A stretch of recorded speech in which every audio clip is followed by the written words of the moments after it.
Okay, today is what day? Saturday. December 19th?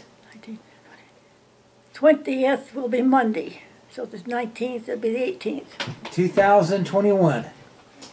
It's the 18th of December 21.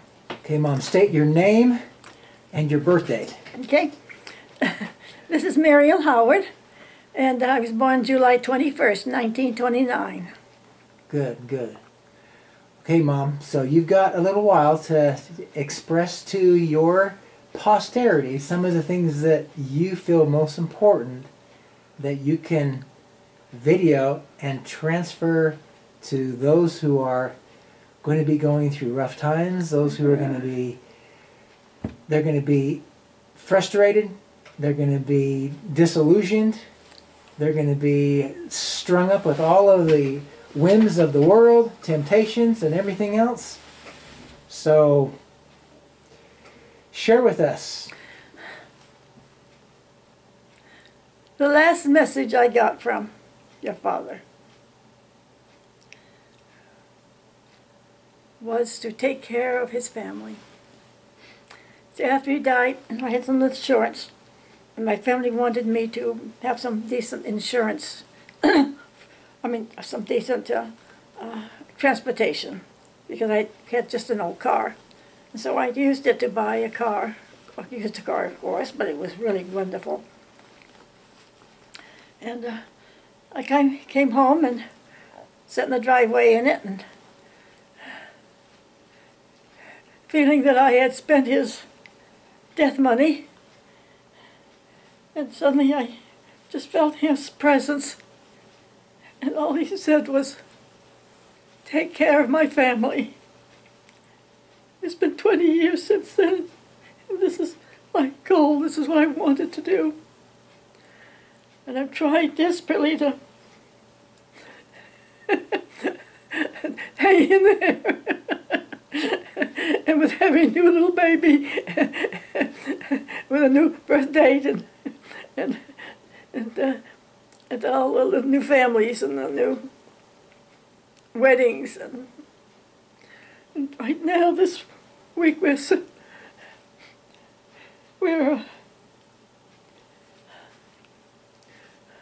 saying goodbye to Jacob,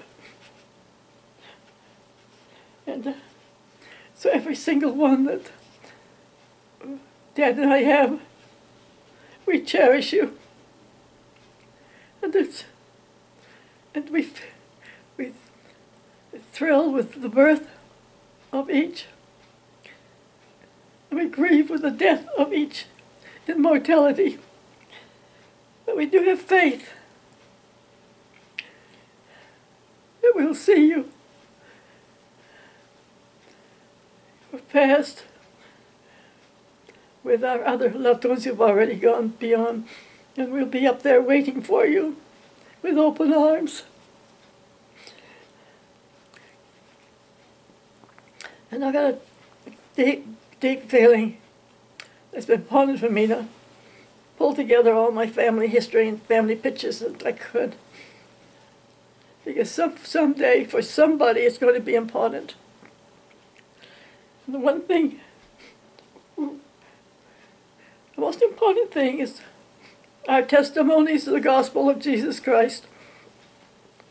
We've lived for that. We've taught that to our families. We've hopefully set a good example for it. We're learning continually.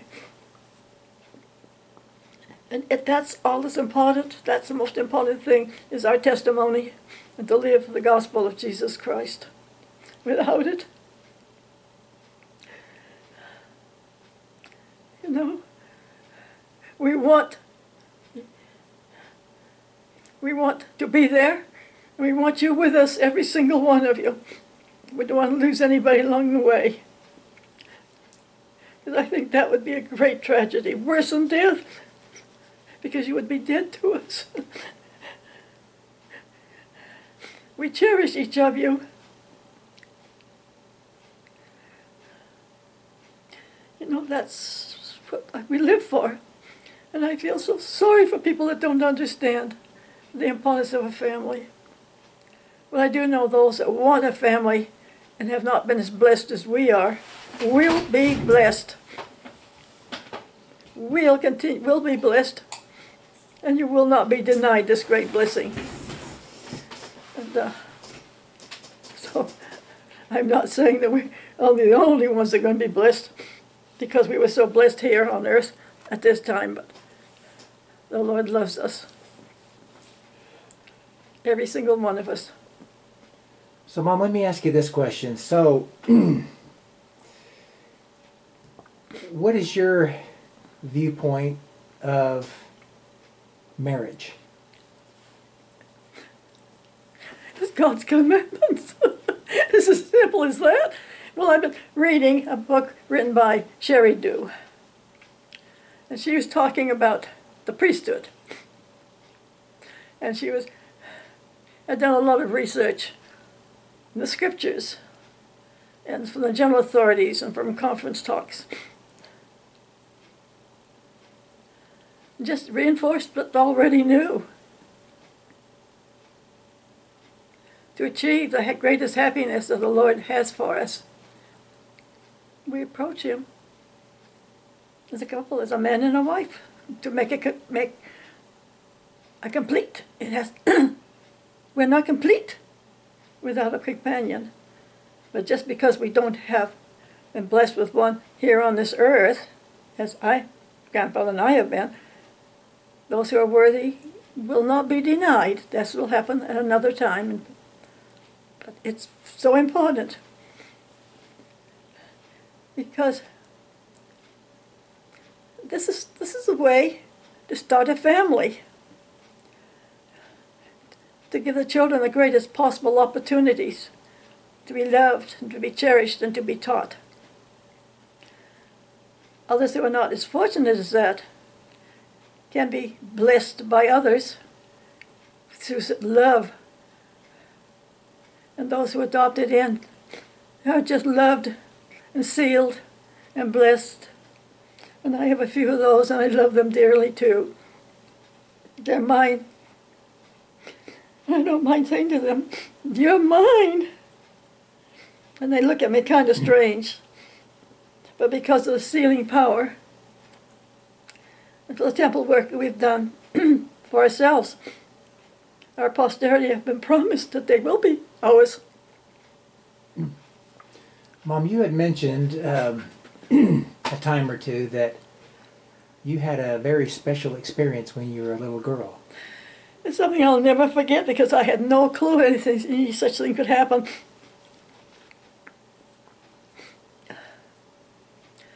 My sister and I had always slept together. My little sister Winona, only 2 years younger than me, and I just adored her. And one day, through an accident, she was severely burned.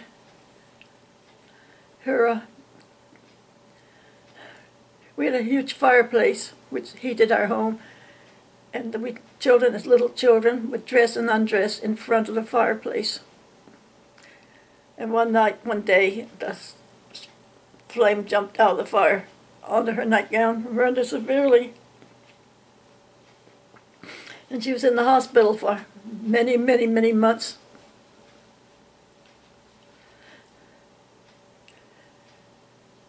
And it was after she died, I remember, I was alone in that bed. And it was cold. And I'd crawled in under the covers. And I'd crawled in under, and I knelt and I was praying.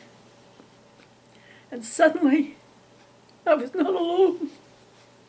I felt it was Heavenly Father. And He spoke to me. I felt His love. It's like nothing I'd ever felt before in my life or even conceived. It was just, and I just wanted, like a flower trying to face the sun. I just wanted it. I just wanted it. And I didn't want it to go away. And I knew that I wanted to be with Heavenly Father. I wanted that love. And he spoke to me, and he said, "You have your choice." No, and I knew that if I said I wanted to go with him, which I wanted to do more than anything else, that love was so empowering. It was like a river, flowing. You can't stop it. It was just over. I wanted it more than anything. And he said, "It's your choice." And that was my choice. But he said,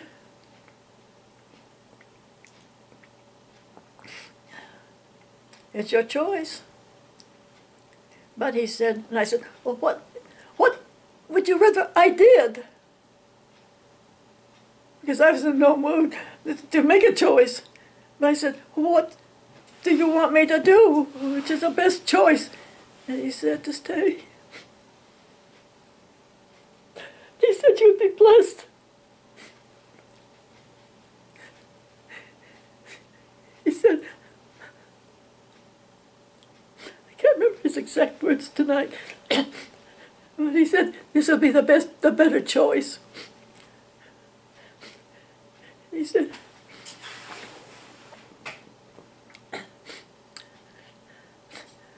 that it would be the best. You stayed. And I accepted it. Because that's what he wanted me to do. But to be away from that wonderful warmth,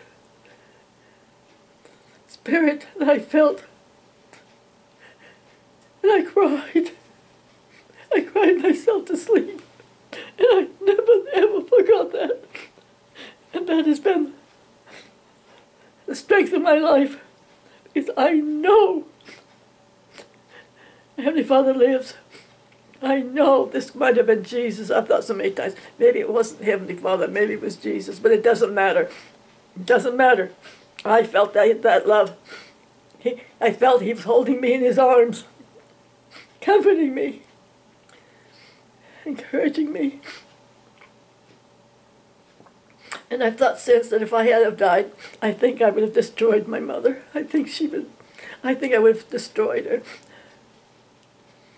I didn't tell her, I didn't tell anybody. It was too sacred to share with anybody. I didn't tell anybody until my oldest son, Danny, was getting ready for his mission. And I felt that maybe for the first time I should share this with my children. And I did. And I remember that Christmas, I shared that as a Christmas present to them.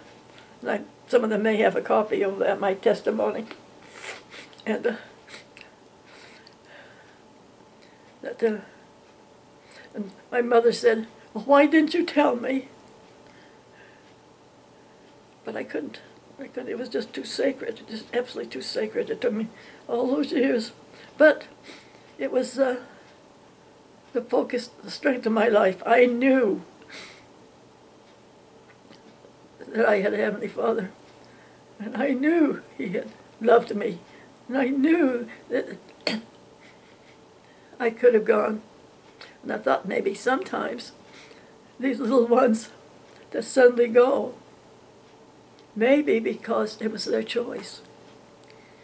We don't know. Sometimes I think these little babies that die, I sometimes think maybe it was their choice.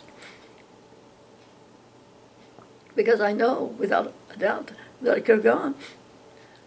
But it was the anchor of my life. And nothing much happened because in my growing up years, we had very little contact with the church. But I always yearned for the light. And I want contact with the church was the missionaries that would come maybe once a year, and visiting my grandmother, who, bless her heart, was a convert, but she didn't know very much. She did have a testimony, but she didn't have the knowledge and the lessons, and the scriptures that we have today. But I just yearned for what I knew was there as much as I could. And I'd made up my mind that I was going to be married in the temple, and I wanted a family. And that was my life, that was my goal, that's been always my goal. I didn't want anything else, and the Lord blessed me. Everything I wanted and prayed for all those years, He gave me. He gave me you. I'm the mother of 6 wonderful children, and the grandmother. At this time, I think I have 20, let me see, I've written it down, this one part me, 25 grandchildren. And already I have 40-some still coming, great-grandchildren. And to know that I'm the mother with Dad. And I will continue to be blessed with you in your mind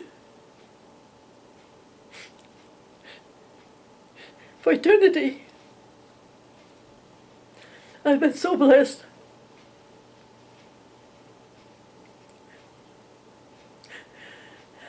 But you're part of it. You're part of it. And whenever I feel any of you straying, it woos my heart.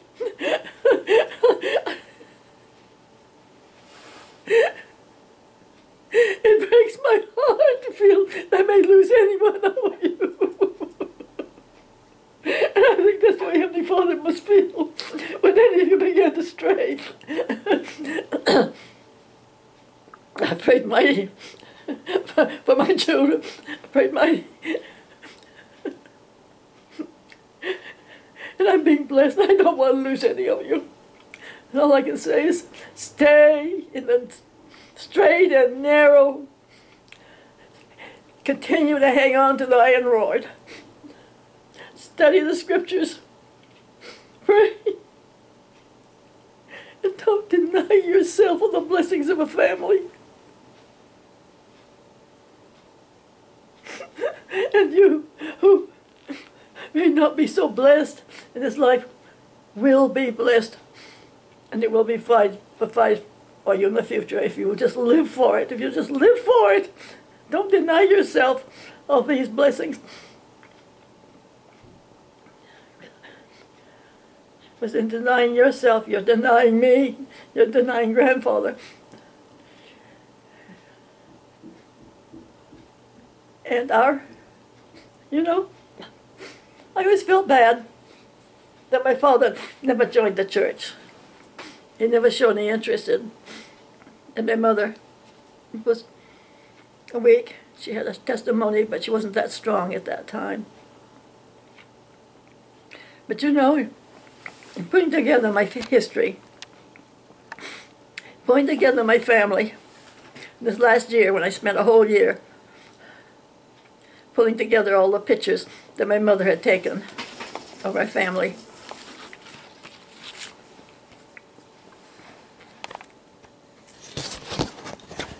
One day I was looking at the picture and I looked at my father's face and something had changed. And I suddenly knew that my father had accepted the temple work we had done for him after he had died. I remember before this had happened, when my brother died, I thought, well, maybe he's going to be up there teaching my father. And then my sister died. Each of my sisters died, I said the same thing. I know they're up there and they're teaching him, and he has accepted. So I know temple work can be done.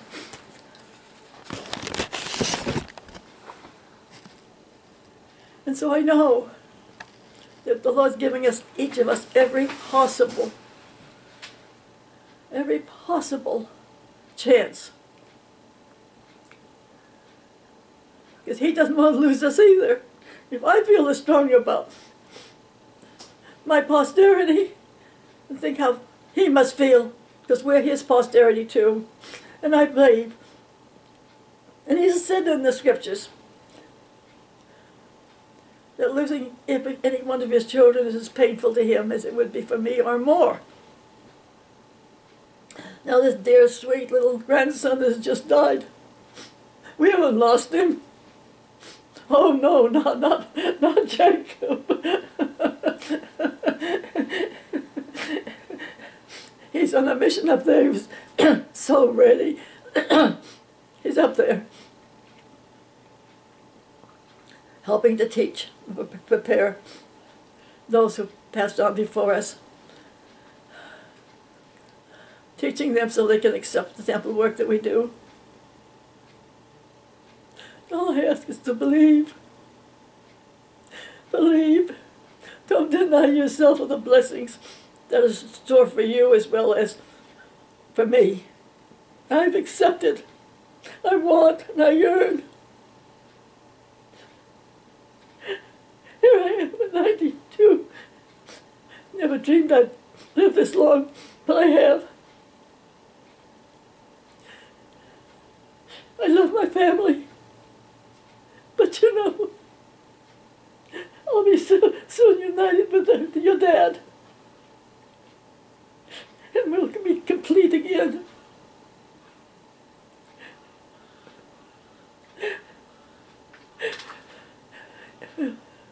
But we will all never forget any one of you.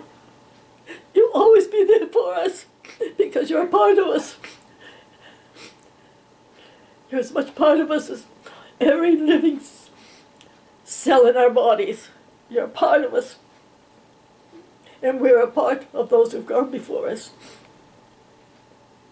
The world will deny all this. All the famous people that I can listen to the radio once in a while telling about how men came about and where we're going and so forth and so on. And they're all lies. They're all lies. They don't have a clue. Not a clue. Me. I would feel like I could face any one of them and say, I know more than you know. I know more than you know. Because what I know is the truth. And what you know is not the truth. And I'll just beg of you, don't deny yourself the truth. There's false is going to be taught you everywhere you turn. The world is, Satan wants to destroy us, destroy the families, teaching young people,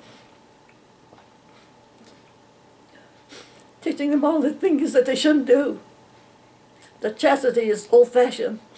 Marriage is outdated. Having families, and you just deny yourself of all you could do, all you can make yourself, how important you can be, how much money you can earn. It comes right down to it, every little baby that comes. And the best thing we can have is provide a home, a loving home,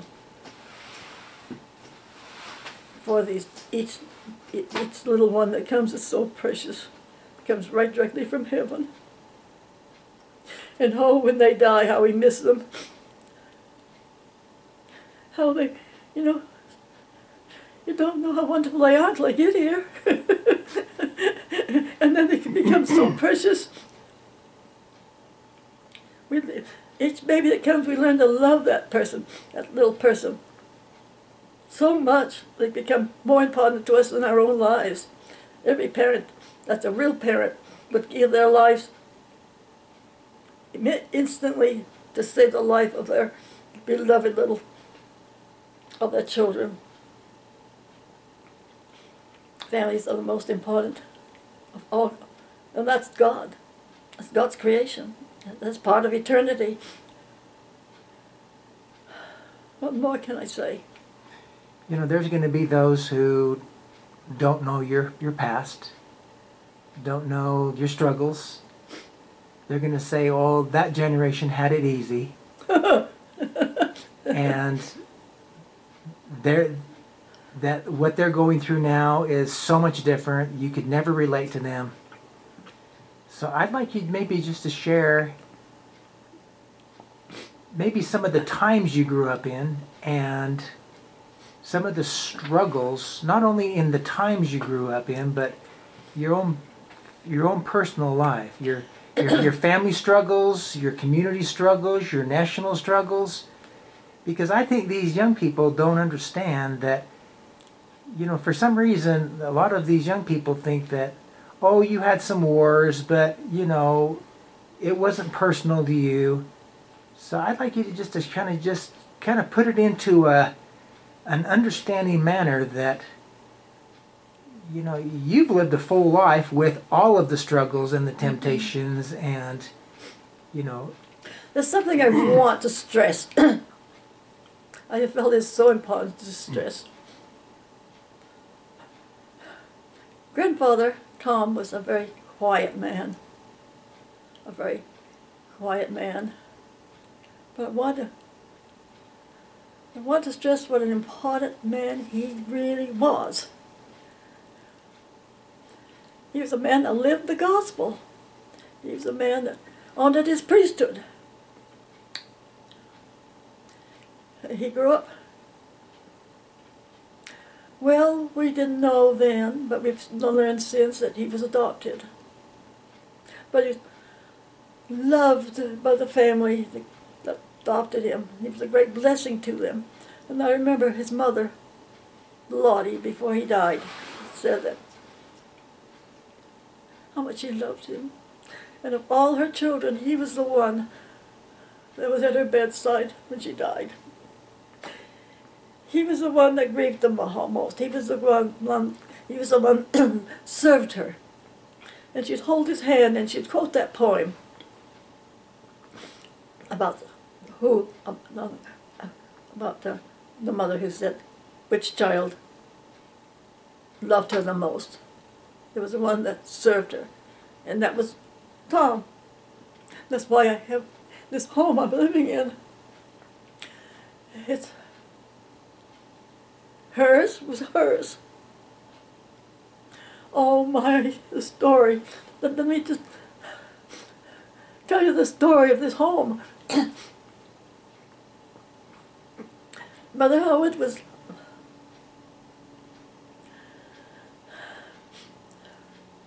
she probably was RH negative, I don't know. But she had some children that lived and some that died. And she was adopted. Some children of her children. And Tom didn't know that he was adopted. You know, it was only since David found out there's DNA. But I felt like what a blessing it was that he was adopted, because he was adopted into a family that loved him so dearly. And they had his temple work done, they had his ceilings done. He lived in a family that lived the gospel. Grandfather Lawson, all those people, those dear people that I have put together,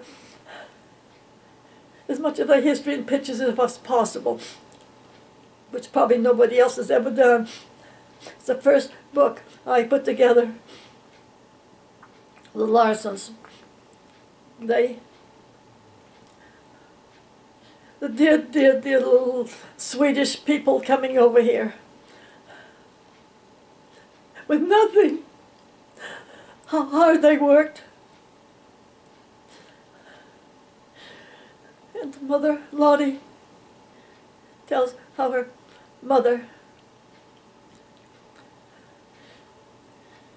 had 4 children, I believe, and 2 of them died.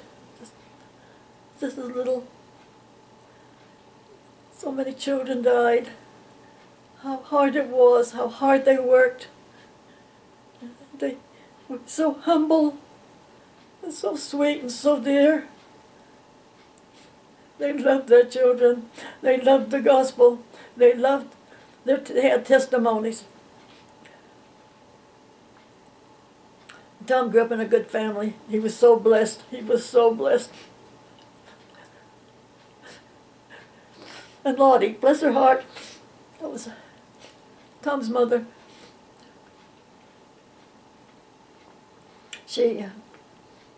Her husband Charles, such a good man. He'd been on a mission to the southern states.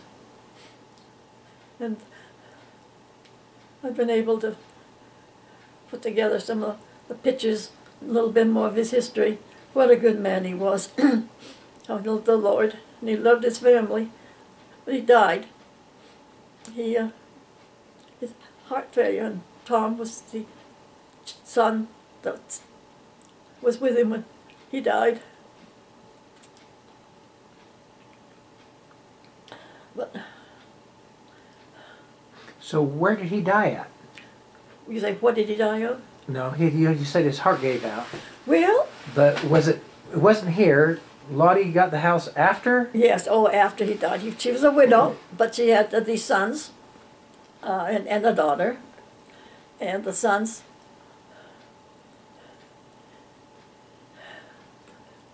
were helping to support the family. And Mother Howard was working with a doctor, for, birthing. In those days, doctors would train widow ladies like that who needed some money to go with them for a birthing, and would give them assistance and would teach them. In those days, mothers were supposed to stay in bed for 10 days after each birth, which meant some lady, woman that the doctor had trained, would come in and take care of her. But the thing was, 10 days in bed, and if you already had a family, that meant usually the lady that was there would be expected to take over the mother's role for 10 days. But anyway, and the war came. World War II came, and Pearl Harbor came. We were attacked.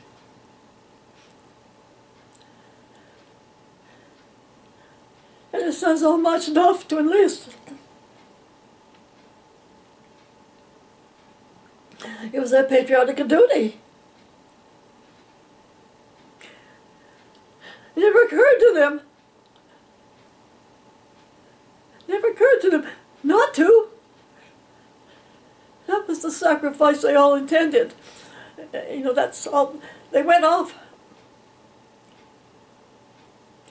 But Charlie never came back. And with his insurance, Mother Howard had enough money to put down on a payment of a house. Well, during the war, she did midwifing. Well, the hospital here in Salt Lake, which no longer is in existence. She worked there nights as a nurse. Well, as much of a nurse as the doctor had trained her, and they trained her, and she worked there. And she felt one night footsteps behind her, and she knew it was Charlie. And she was told the next day it was Charlie had died. But anyway, Tom was in the Army, and he was able to go home to the funeral. He said that was one of the hardest days of his life. But anyway, he was in the Army for over 4 years. And he saw hell.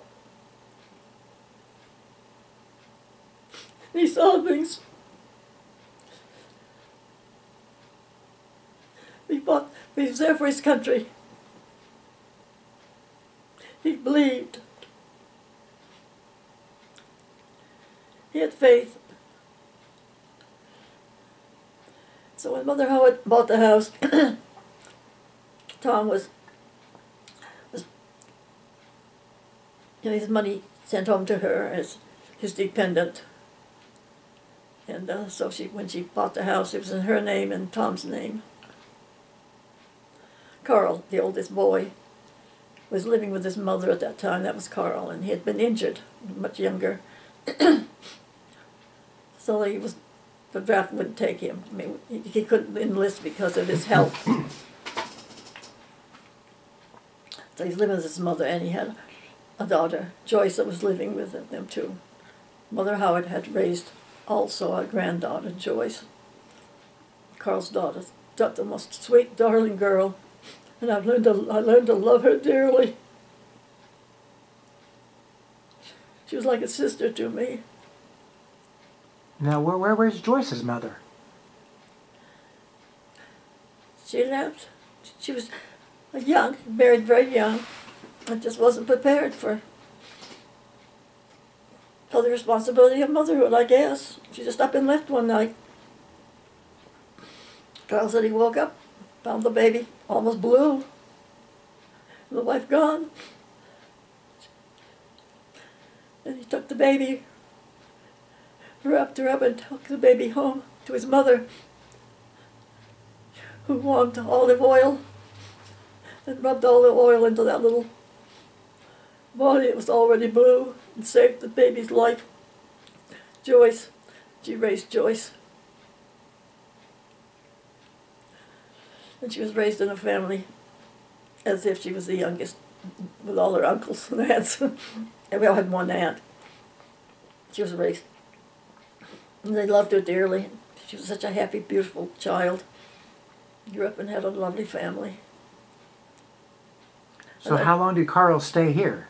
Because eventually he moved away. Carl stayed here until Tom and I were married, and then he got a Little place up the road. He got a rent, and he married Fern, and he died. He died. So how old was Joyce when he moved away from here? And he took Joyce with him, right? No. No? No, she was, no, she was already married at that time. Okay. So. She was already married, yes. She married she married a friend of Tom's. So how many years did she live here? Well, she came here with her grandmother. She came here with her grandmother because she had been born when they were still living down in Pleasant Grove. Okay. She was living there, you see, after grandfather died. He was a farmer.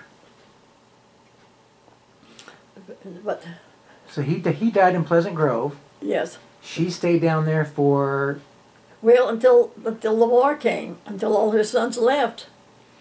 Okay. Then she moved up here to Salt Lake and lived with her sister and worked at the hospital. And then Charlie died. And then that's when she bought this house. It was only a one-bedroom home, but Carl and she and Joyce lived here. But Joyce was in high school then, and she was working as a telephone operator. And in those days, how do you say, with the war and all, very few people could have telephones, but she was able to have a telephone so they could, call her if they needed her to come in for extra work. And so she had a telephone. And to this day, I still have that telephone number. And that's still my phone number. I've kept that phone number. And whenever we've changed phones or anytime, I said, I just want that same phone number, and they've always given it to me. 801, well, I don't know about the 801, but 485-8731 was the phone number that they gave Joyce way back in the 1940s. I've kept that. That to me, that's been very precious.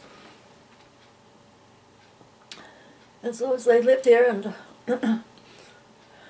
when Tom was, when he came home from the service, he, when he came home, his mother was bedridden, and she was living with different of the children's, lived with, Eva a little bit, and lived with Wilfred's family a little bit, and with Tom and I, and so when Tom was here, and so it was just natural that I was moved right in with him. And we took care of Mother Howard in our bedroom, one bedroom, and we slept in the living room on the sofa. And Later we got a hide bed. And but Mother was a very dear, dear old lady. I wished we knew then what I know now about the physical therapy. My son-in-law, David Witzel's a physical therapist, and you know, I think he and my daughter, you know, they try to keep me active and keep me. That means a lot. And if Mother Howard hadn't had some of this, I think we could have extended her life and been more meaningful to her. But she was bedridden,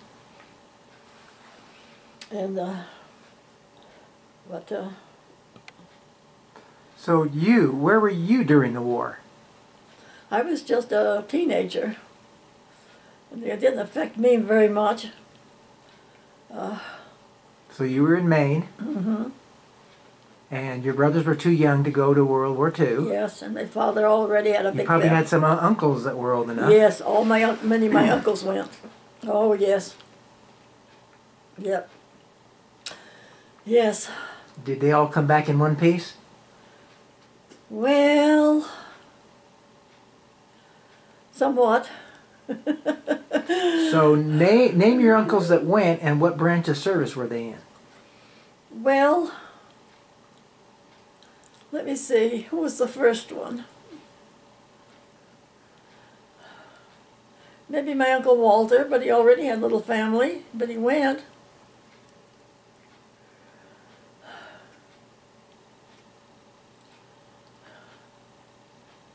But he's destroyed his life.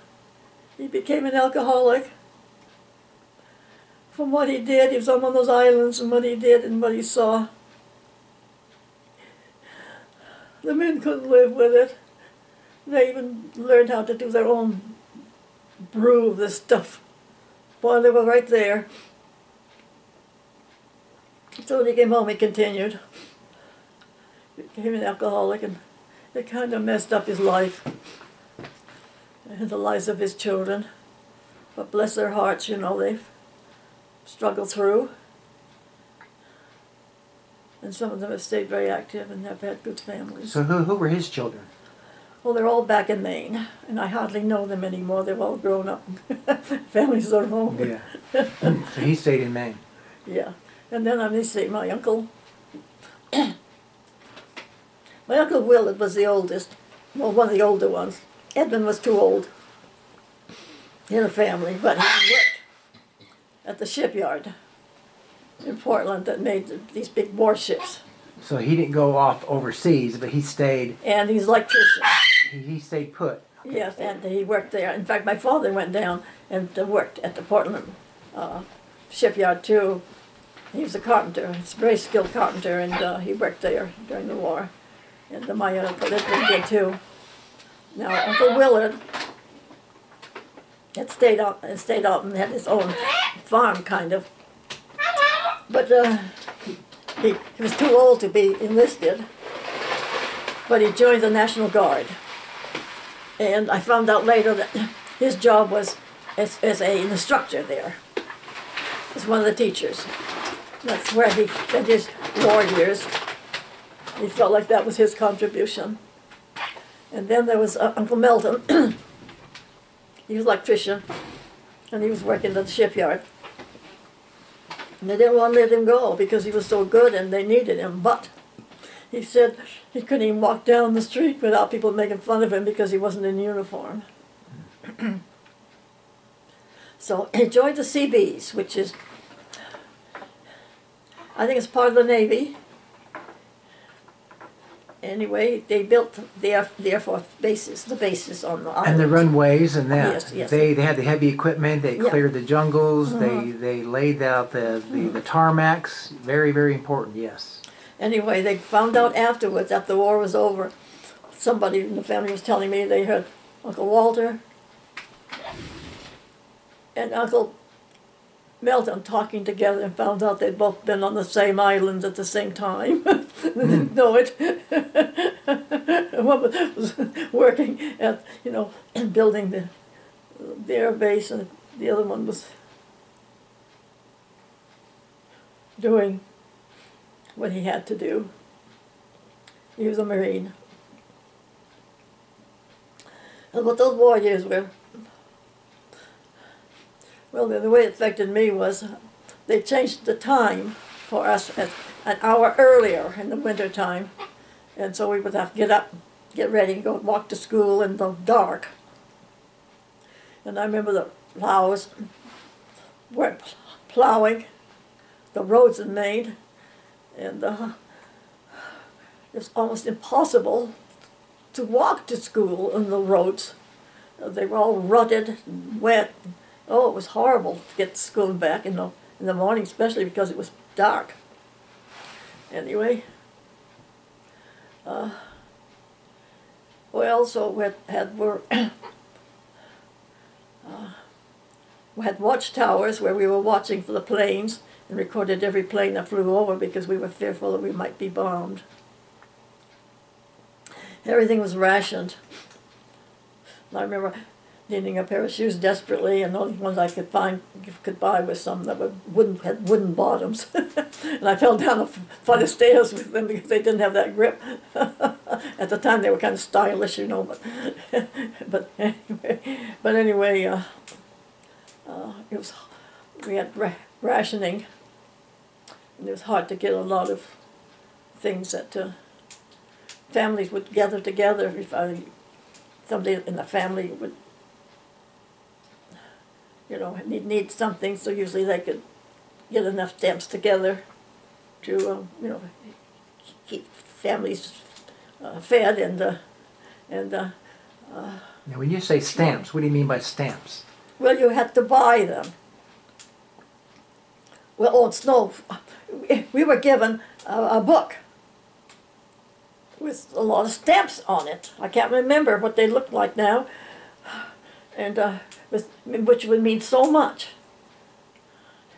Each person would represent each person, and you could only get so much flour, so much sugar, so much oil, so much of this and that and the other, and you could only get it up to the point of that what is were allowed. And it was the same way with shoes, and it was the same way with other things. Of course, in our little family, we never went and bought anything new. It was always cast-offs. So that didn't bother us that way. But other families, you know, that way. But those families would all get gathered together, and the older people would give their coupons and things for the younger ones. You had to share. With us, I remember my mother had to save every ounce of oil. And we would have to take it up and turn it in. And we were always told all these things, you know, were terribly important, you know, because it helped to make the bullets and the guns and things. And nobody in my family of women I didn't have any that went to work because we didn't have any of those ages. But boys, things sure changed. You couldn't just go and buy anything because of any quality, because it just wasn't there. All the money, everything just went off. And all the young women and the women that could went to work. And well, a lot of them went to work to just survive because, you know, it was there wasn't enough gas, and everything was rationed. Everything was rationed. You could have only so much of anything, and boy, families had to work together. Well, I remember it was cold. Both when they were cold, it was cold, and the mornings were so dark, and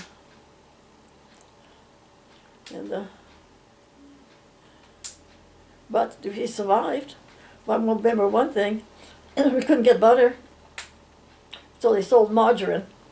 The margarine was just a white lump of something. And anyway, and because people didn't like it because it was white, but it was against the law for them to add any color.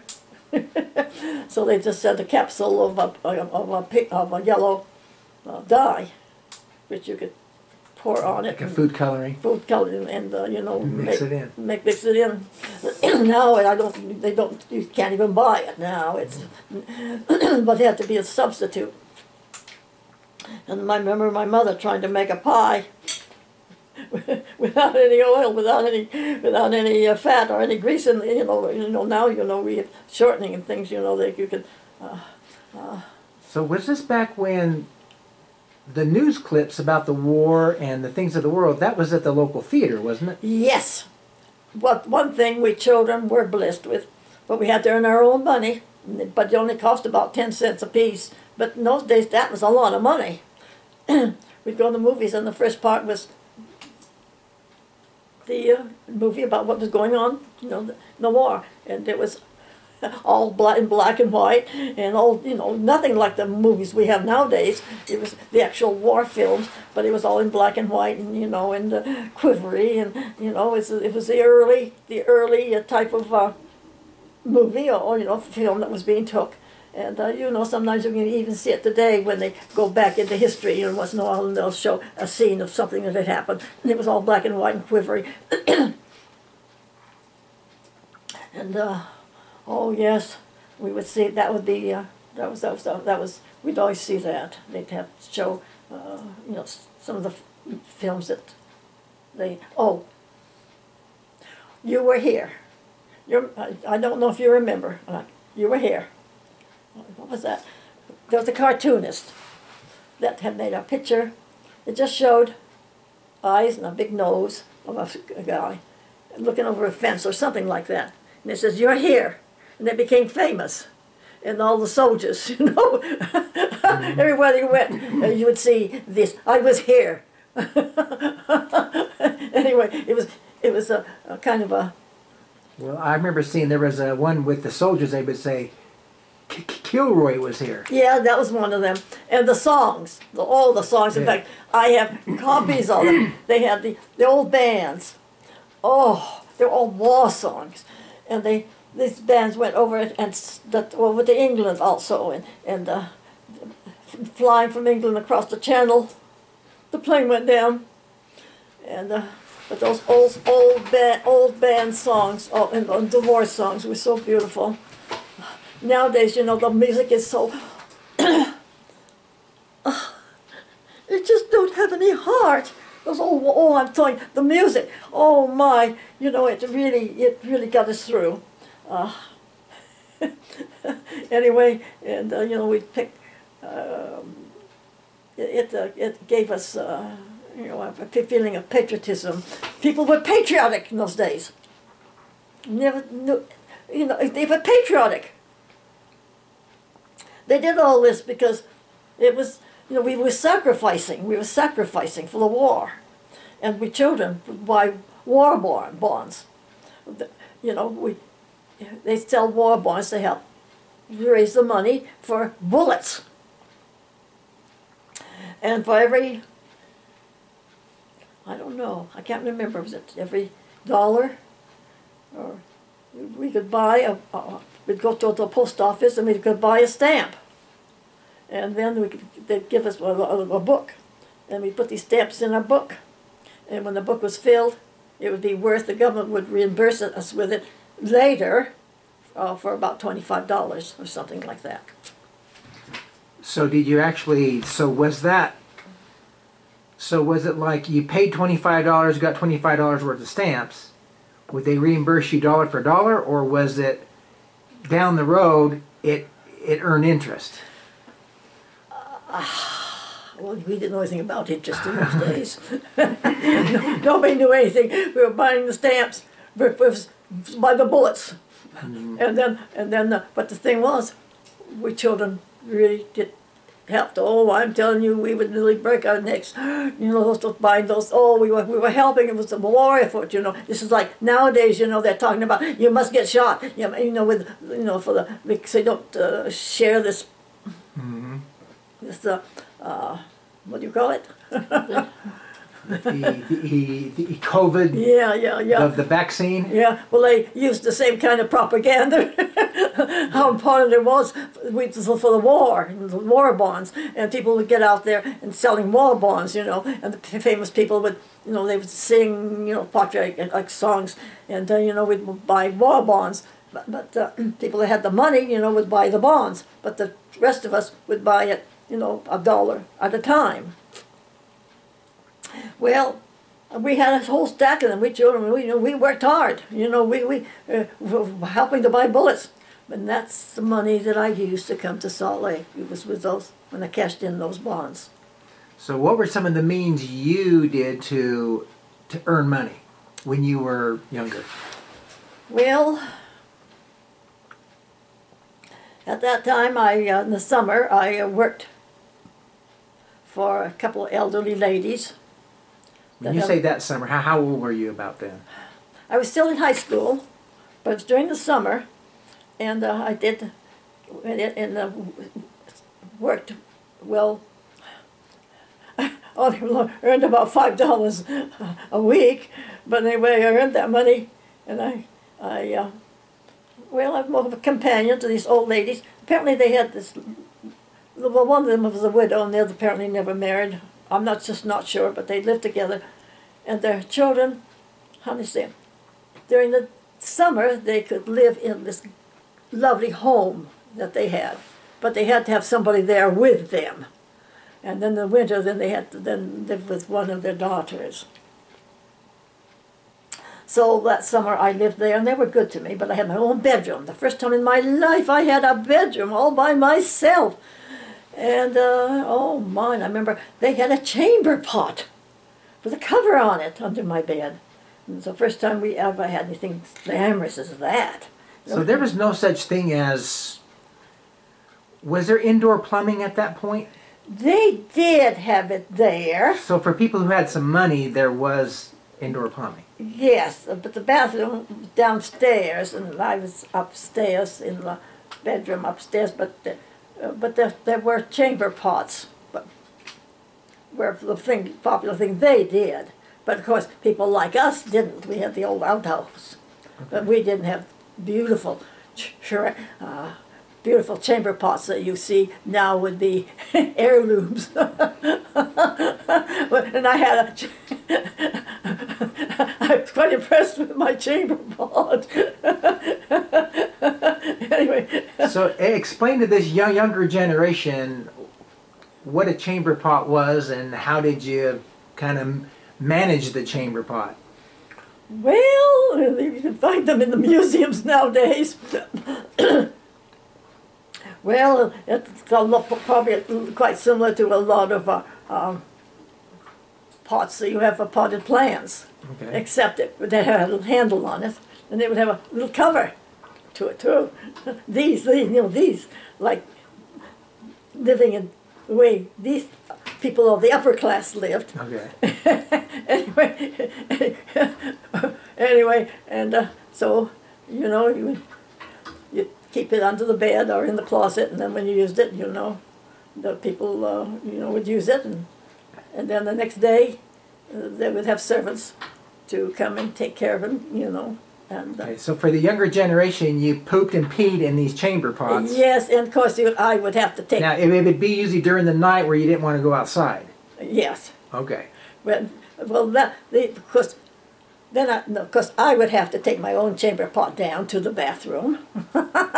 Anyway, that was okay, but it was better than getting up in the night and walking down the stairs to the bathroom. But but anyway, at home, oh land, no, we didn't have anything like that. We did have in the house a bucket. We peed in the bucket. Men folks. Dad had a barn, and they'd all go out there. And my brother Bob, oh, he wrote about that. I'm telling you, it was quite an eye opener. Anyway, but we did also have, before we had the barn that my dad built, and afterwards we did have we had a one-hole toilet with one hole, but some people had toilets with 2 holes or 3 holes, and the holes were different sizes, especially with a family, There'd be a hole for the adult, a hole for the middle size, or a hole for the child. Are you talking about in the outhouse? Yeah. So they had like a bench and it had 3 separate holes? Well, ours only had the one. Oh, okay. But whenever you went anywhere, it's kind of interesting always to see what their toilets were like, and some of them had more than one hole. So what did you use for toilet paper? Sears and Roebuck catalogs. Okay. So they had the catalogs there. You'd be looking at it while you're doing your business. Oh yes, and I was trying always with me. I was trying to find the pages that weren't, you know, when they have advertisements. You know how some pages are a little bit more slick than the others. Yeah. And those didn't wipe so good. Yeah. A little bit too much gloss on there. Yes. Yeah, and other people might have a magazine or a newspaper or something. Anything, you know, you'd put out there to be used. Okay, so let me ask you this. So, feminine hygiene. What did women do for... there was no such thing as a tampon. Diapers. Diapers. Diapers. You put it in your underwear? No. Or you just wear the diaper? You'd have a belt. You'd have a belt, and you just, you know, and you had little loops that come down, and you tie your stuff to the diaper to it. You pin the diaper to it, and then after you had used it, then you'd put it in a pail full of water, and you hide it so that nobody, the men folks, didn't know anything about it, and you hide it in the water, and then when wash day come, you know, then you'd wash them up and hide them on the clothesline, you know, but you know, it was such a secret. But we didn't have any money for diapers, so people always brought down. I didn't get to the point of how poor we were during this time. Oh my, how the depression that came in the 29s destroyed my dad's livelihood, and we were quite poor. Even though my dad was a hard-working man, there wasn't any money. There was no money. And so people would give us clothes and clothes that we couldn't use. We had to use diapers. And I said to my mother, well, can't I cut this up? And she said, no. So we'd have to use diapers. And I'd have a bulk on both sides, front and back. I had to go to high school that way. Well, at least you wore dresses back then and not pants. You bet. To show the bulk. Oh, and I tried to wear skirts, you know, that were big full skirts, you know. Oh, and some days I just had to stay home because, you know, I just couldn't, you know, and then some places, you know, girls would just have to stay home during that time. And in some of those countries I know they talked about, because that's why the girls couldn't keep up in schooling with the boys, because they had to be home during that time. Yeah. They just didn't have the facilities to take care of it.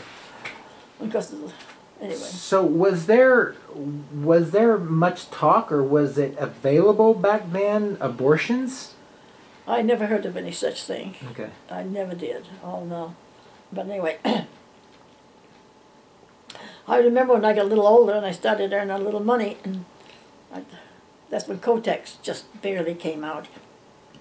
And so once in a while, when I felt like I had the money, I'd go up to the drugstore, wait for the woman clerk. I'd wait. I wasn't going to get to the male clerk. When she came up, I'd whisper in her ear what I wanted, and she'd go behind the counter.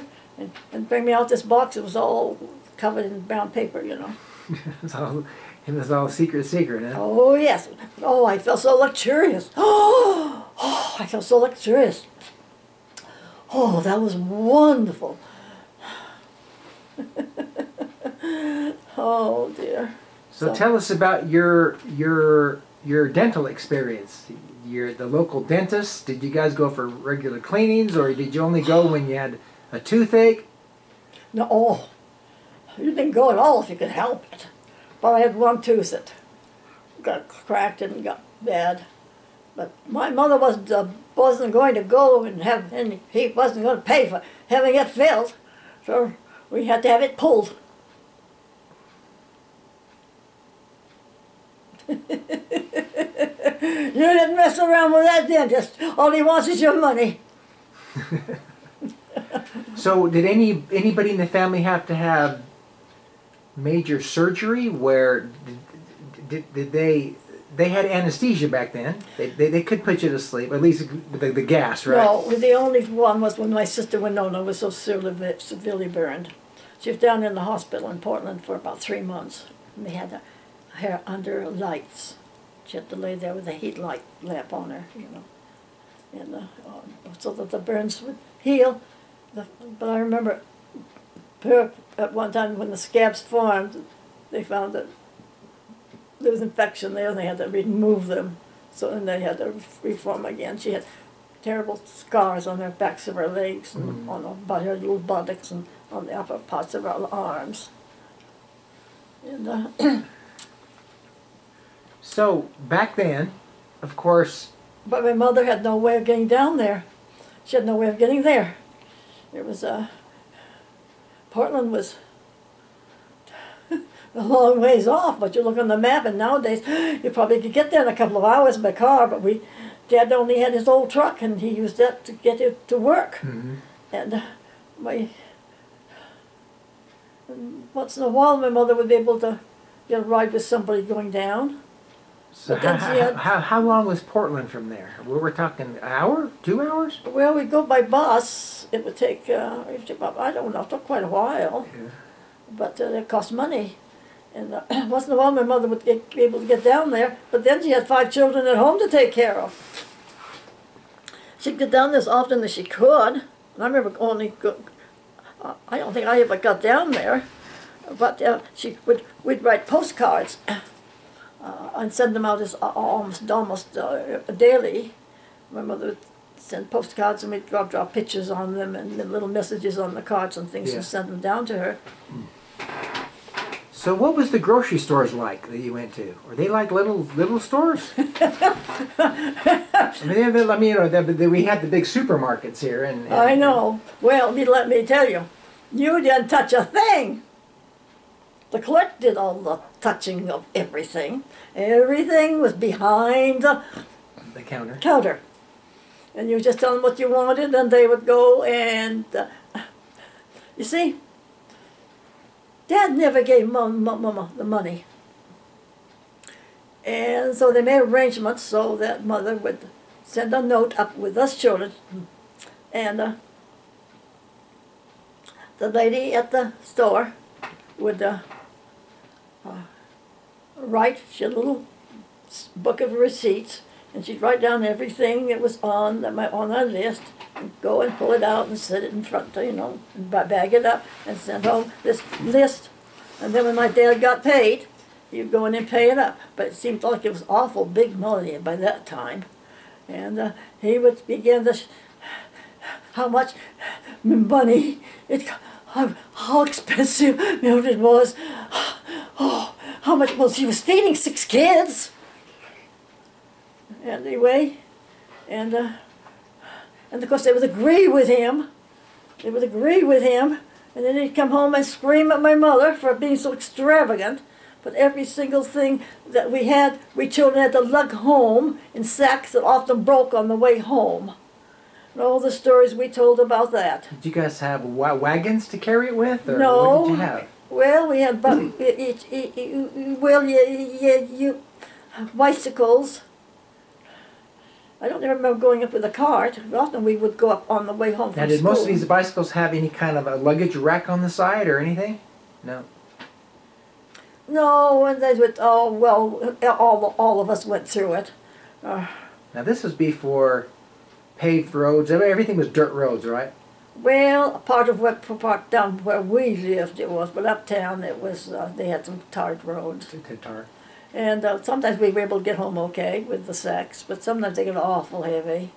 And my mother tried to have oranges and a few things like that, but it was, they tried desperately, but we lived very simply, mostly on baked beans and cornbread.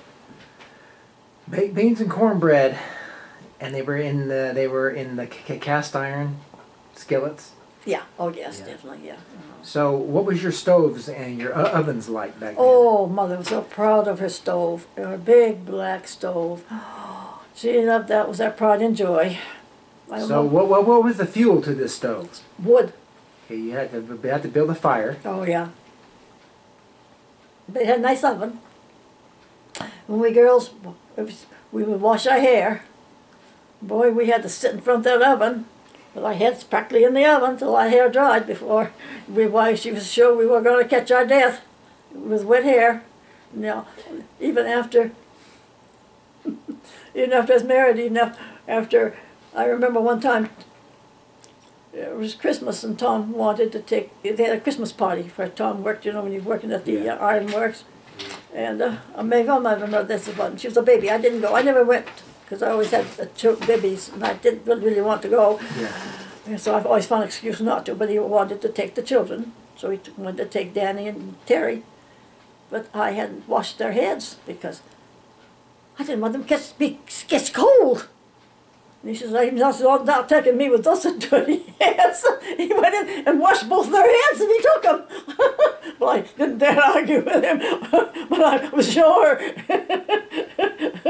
So these are big cast iron stoves, and they have the sheet metal on them and all that. Well, what's nice about them was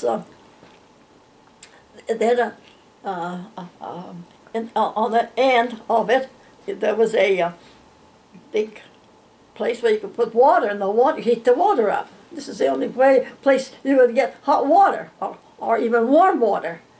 It would be the stove would, as it heated up, it'd heat About how many gallons would you say? It was enough to do a pan of dirty dishes. Yeah. And also, when Mother did the laundry, she'd put some big kettles on the stove with water and heat them up for the laundry. So did you have running water in the house? Oh, then no.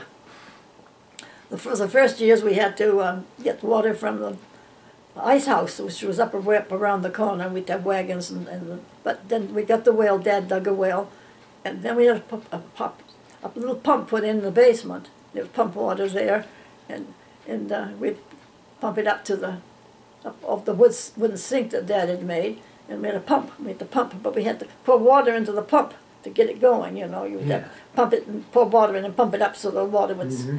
And then that was our cold water. But in the wintertime, the pipe would freeze. And I remember Mother taking old rags and putting them in hot water and putting the rags over the pipes in the kitchen. Beside the kitchen was these pipes with the water, and she'd put these. The pipes would freeze at night.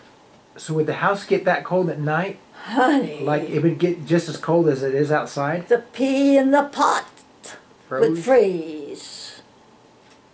So you guys, only way to stay warm is just under a lot of blankets. Just lots and lots of blankets. And sleeping together. Yeah. And my brothers would sleep with the dogs. Yeah. They'd have the dogs in the bed with them? I think the dogs slept on top of the bed. Let me tell you, one time the elders came.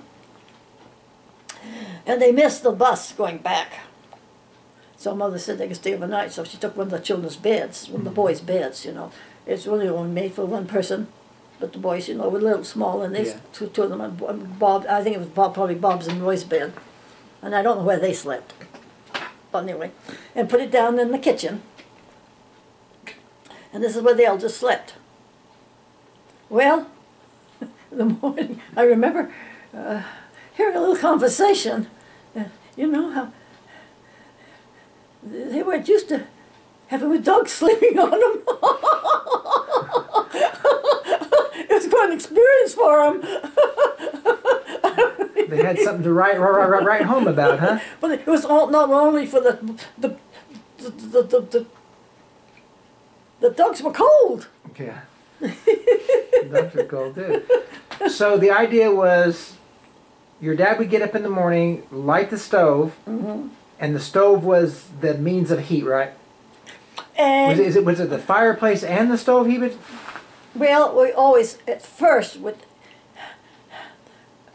heat up the kitchen stove so Dad could have his breakfast and go to work.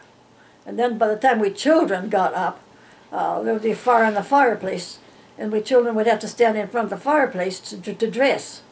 But we always had big nightgowns, big flannel nightgowns that my grandmother made. It was mostly Christmas presents, made mittens for us. and and so we were taught to be very modest, and we dressed underneath these big nightgowns. And that's one of the nightgowns that started on fire with Winona. Yes. Okay. So you were how old when she was hospitalized? I think I was probably just starting school, so I was probably about 6. Okay. I started school when I was 6 years old. Anyway, so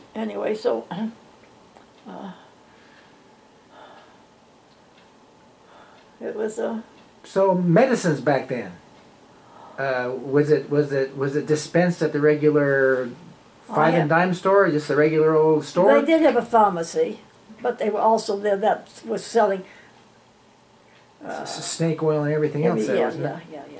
And they had a 10-cent store, Yeah. and that's where you could buy things for 10 cents, but you'd get from China or some other place. And they also sold ice cream cones. They had this ice cream thing, it was kind of like a big box, and they had, the ice cream in there, and you go and give them your money, and they would, give you a cone. And Well, at first, when I first discovered that, I'd run uptown with 10 cents when I ever got, this was before the war, when I was saving every penny, and they'd even put the ice cream scoop into that little tiny candies, Yeah. But when they finally stopped. They didn't do it anymore. But they didn't give me any more ice cream. But that's when I discovered that I loved chocolate ice cream. Mm. Oh, I love chocolate ice cream. That's when I learned I loved it. But anyway. Okay, so you had ice houses back then. There was no refrigeration. Electricity was pretty scarce. We didn't have it for a long time. We had lamps and a kerosene lanterns. Okay, kerosene lanterns. And for a while, it was my job to wash the lamps because they get all smoked up and all sooted up. Sooted up. Yeah. If you did have the wick cut just right, Yeah. it was burned more on one side than the other, and kind of. So the winter times, the rivers, lakes froze, and they would cut the ice, right? They would haul it to the ice houses, Yeah. where they would store these big slabs of ice between straw. It could be straw or it would be sawdust. Sawdust. And it was close enough so they also had a tap of water so that when people got their ice out, or the iceman would come, he could put the water on it to keep it clean. But so we could get our water from there. So the iceman would come down the street and... But he didn't come down our street. Okay. So how'd you guys get your ice? We didn't have any ice. Well, did you guys have anything or did you eat everything that was... Honey, well, a flock of kids, there never was anything ever left over. So what would you guys use for a refrigerator? Oh, we didn't have any. Let me tell you the story about the milk. Dad did believe it. We had a milkman that would come down and deliver milk. Well, the milk was put in 1 quart, the bottles. Yeah, bottles. Well, we discovered chocolate milk. So once a week, my mother would also order a bottle of chocolate milk. And, well, of course, the iceman would leave the milk by the door. And by the time we got up, it would have frozen. So that the milk would be about 2 inches above the top of the bottle. The cap was on top of that. Because it would expand. Yeah. But that made sure we always had milk. But the chocolate milk, this was a different matter. Here was a quart of chocolate milk. Here were 6 kids. Well, how do you handle that? Mother let us decide ourselves. There were 6 of us. Well, how would you handle that? cup, and everybody just kind of, he poured it until everybody's cup was about the same level.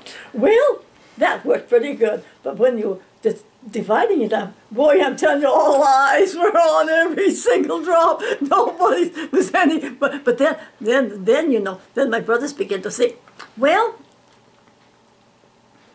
if I let's see how it work. I'll say that today I will share with my other brother. And so there was business deals going on. Business deals going on. Oh, okay, yeah. Yes. Now some days the girls would they just decide. And this was something that was just deals within the kids, and adults had nothing to do with this. If the brothers wanted more than their share, but then when it came our turn, you see, each day the turns were different. On a Monday, I could make the choice myself. I could either share with everybody, and then everybody would have to share with me. Or I could be mean and drink it all myself, but then no one else would share with me at all. Mm. Or I could send half of it to my sister, and then she would have next time share with me. But I don't know. You guys were capitalists, weren't you? Yes, we were. Capitalists at a very, very young age. With that chocolate, ask Bob about it. Mm-hmm. Anyway, but you know, you leave kids alone. You know, they will work it out, won't they? You bet they do. Yeah, just like you with your boy Leon. Yeah. You know, kids aren't stupid. They don't have to be directed and stood over every minute. You know, they don't have to sit and watch what somebody else is thinking on TV or something. Mm-hmm. You know, they can be very creative. And so because you guys didn't have electricity, no indoor plumbing, all this, and you didn't have lights or no electricity, so you did have a root cellar, and that's where you would store your perishables, right? Yeah. In the root cellar. Yeah. Yeah. Yeah. So did you have a running stream anywhere, or was it all well water? All well water. Well water. Okay. But we lived, Freiburg was on the border of Maine and New Hampshire. Yeah. And Maine and New Hampshire was separated by Saco River. Saco River is a real popular river for canoeing and all that, isn't it? Yes, yes. One side was Maine, the other side was New Hampshire. Yeah. Well, I was baptized across the river. Mm-hmm. in the New Hampshire side. So how far were you from the town where the theater was and where the... Well, I would say probably between here and 21st South probably. We could walk it easy. And oh, it was wonderful. We could go to the movies. Oh, that was wonderful. That was wonderful. That was... So let me ask you this. So when you were the dating years... in your dating years, so when you went out on a date, did you meet him in town, or did they? How did the dating work with the young people? Honey, we weren't very popular family. Nobody much liked us. We were poor. Mother was a Mormon. And she was a witch, right? Yes. They were pretty suspicious of her. No, honey. I didn't have any dates until I got much older. My sister Winona, Joyce had dates, but I was older. But she was pretty and charismatic. She was. And my brother Bob, he just loved everybody. He made friends with everybody. But, oh boy, can he tell you a story. You ought to hear him tell us. One time, between the time that, oh my, I shouldn't be telling you this, halfway between our house and the school was an old house right on the corner. I never got to know anybody who lived there. But Bob tells about there was a girl that lived there that was in his class. And one time coming home from school, for some reason or other, she, I don't know, coaxed him into the house. I'm just not sure. Bob would have to tell you that. He wasn't interested in her. I don't remember why he went into the house, but he did. But he didn't come home when he was supposed to come home, and so my mother went to find him. And she found him there. And she was furious! Oh, she was furious! Oh, she was terrible. She humiliated Bob. She made Bob promise in front of the girl and the girl's mother that he never would go there again. He knows a matter of life and death, so he didn't go there again. I think it was a girl in this class, and I think she must have been kind of cute. So when you guys went to church, did you... Where? Was there a building somewhere? No! You guys just waited for the missionaries. You guys had your church at home? I mean... Honey, we only saw the missionaries maybe once a year. Okay, so what'd you guys do for a sacrament meeting? We didn't have any sacrament meeting. What'd you guys do for the sacrament? We didn't have any sacraments. How often did you partake of the sacrament? When the missionaries came, we would get out all our glasses that we drank out of with a small salad dressing bottle. Mother had, because it was too expensive. She had to buy them, in the little bottles. And when they were empty, we each had our own bottle, and we would have our names on them because each of us paid our tithing. And when the missionaries would come, they would come down to our tithing. Oh, so you'd give your tithing to the missionaries, and they would take it to the bishop. To the bishop. Well, I don't think we had any bishops. I think there was or the mission president. And well, they were so kind, and they would write out a receipt for us. We were very good about paying 1, 2 pennies. A few pennies, 5 pennies here, a few pennies there, maybe. So the missionaries are collecting these sacred funds, and they're carrying around some money in their pocket, and they have to hold on to it till they run into their mission president. Hand them off to him. I don't know. I don't know how it was handled, but it was with great dignity. With great dignity. So the church welfare program didn't come for years later, and it really probably wasn't administered outside of Salt Lake. Wow. Let me tell you, when I got 18, when I graduated from high school, my folks got pretty excited for the fact that I wasn't married, that it wasn't very popular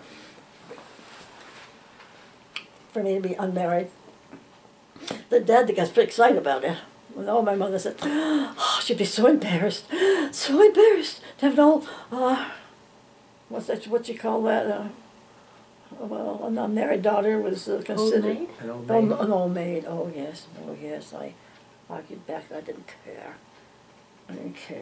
But but I got quite a bit of nagging about that. So my dad, bless his heart, it was a great concern for him. So they did have country dancing, Yeah. These little communities around would have their, Saturday night dances. Would they have it at a community place or like some church somewhere? Some church, Yeah. But they all know each other. And nobody really, okay. Your dad would come with the whole family.